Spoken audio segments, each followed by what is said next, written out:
दोस्ती और मुकाबले के बीच एक बहुत ही पतली सी लकीर होती है ना। पर क्या होता है जब वो लकीर मिटने लगती है।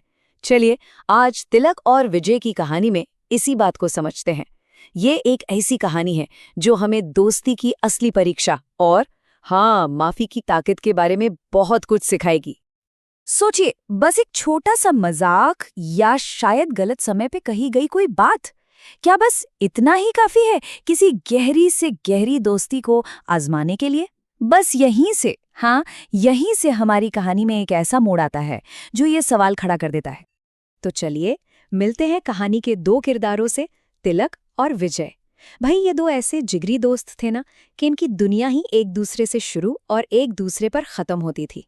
और उनका रिश्ता भी बिल्कुल उनकी रोज की आदत जैसा ही था, एकदम सीधा, सरल और मजबूत। और वो आदत थी स्कूल तक साथ में साइकिल पर जाना। रोज सुबह का बस यही सीन होता था। तिलक आराम से विजय की साइकिल पर पीछे बैठता और दोनों निकल पड़ते स्कूल के लिए। और ये बस स्कूल जाना नहीं था, ये तो उनकी दोस्ती का सबसे खास टाइम होता था। जानते हैं ना, वो सुकून वाले पल जो बस हंसी मजाक और बातों से भरे होते थे। लेकिन फिर एक दिन सब बदल गया। एक बहुत छोटी सी गलतफहमी ने मानो सब कुछ पलट कर रख दिया। वो एक ऐसा पल था जिसने उनकी पक्की दोस्ती में, कह सकते हैं कि एक दरार की पहली लकीर खींच दी। और ये सब शुरू हुआ विजय के एक मजाक से। उसने कहा, देखो तिलक, आज मेरी साइकिल में हवा नहीं है तो तुम पैदल ही आ जाना। अब देखिए, हो सकता है विजय के लिए ये बस एक मजाक हो, एक छोटी सी छेड़छाड़, पर तिलक को ये बात बुरी तरह चुभ गई। उसे लगा कि जैसे उसका मजाक उड़ाया जा रहा है, उसे नीचा दिखाया जा रहा है। विजय तो थोड़ी दूर जाकर रुक भी गया था। शायद वो इंतजार कर रहा था कि तिलक हंसेगा और सब नॉर्मल हो जाएगा। लेकिन तिलक, वो तो गुस्से और दुख से इतना भरा हुआ था कि वो बिना कुछ कहे बस उसके पास से सीधा निकल गया।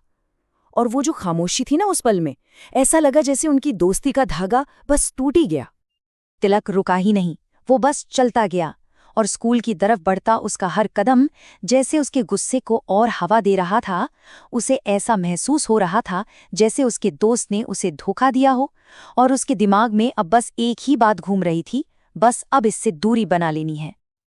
ये बात उसे इतनी चुभी, इतनी गहरी लगी कि उसी शाम तिलक ने अपने पापा से एक नई साइकिल मांग ली। अब ये सिर्फ एक साइकिल की मांग नहीं थी, ये एक तरह से अपनी आज़ादी का ऐलान था। वो ये दिखाना चाहता था कि देखो, अब मुझे विजय पर डिपेंड रहने की कोई जरूरत नहीं है। और बस यहीं से उनकी दोस्ती ने एक बिल्कुल नया मोड़ ले लिया। दोस्ती की जगह अब मुकाबले की एक चिंगारी सुलग चुकी थी। अब वो साथ सफर करने वाले दोस्त नहीं रहे, बल्कि एक दूसरे से आगे निकलने की दौड़ में शामिल हो चुके थे। तो ये होड़ आखिर बढ़ी कैसे? देखिए, सबसे पहले तो तिलक को उसकी नई साइकिल मिल गई, और उस साइकिल के साथ ही उसके मन में एक पक्का इरादा भी आ गया कि अब वो कभी पीछे नहीं रहेगा, हमेशा विजय से आगे निकलेगा। और फिर क्या था, देखते ही देखते उनकी वो सुबह की प्यारी सी सवारी एक खामोश रेस में बदल गई। धीरे धीरे ये मुकाबला और भी ज्यादा खतरनाक होता जा रहा था। देखिए, जब जीतने की जिद अपने दोस्त से भी ज्यादा बड़ी हो जाए ना, तो फिर ये बस समय की बात होती है कि कब कुछ बहुत गलत होने वाला है। और फिर वो दिन आ ही गया। एक दिन जोर की बारिश हुई थी, जिससे सड़कें बहुत ज्यादा फिसलन भरी और खतरनाक हो गई थीं। मतलब उनकी इस होड़ का जो अंजाम होना था, उसके लिए स्टेज पूरी तरह से सेट था। एक मोड़ पर तिलक को एक मौका दिखा। महीनों से जो गुस्सा उसके अंदर दबा हुआ था ना, उसने उसे उकसाया, और उसने विजय से आगे निकलने के लिए एक बहुत रिस्की मूव लिया।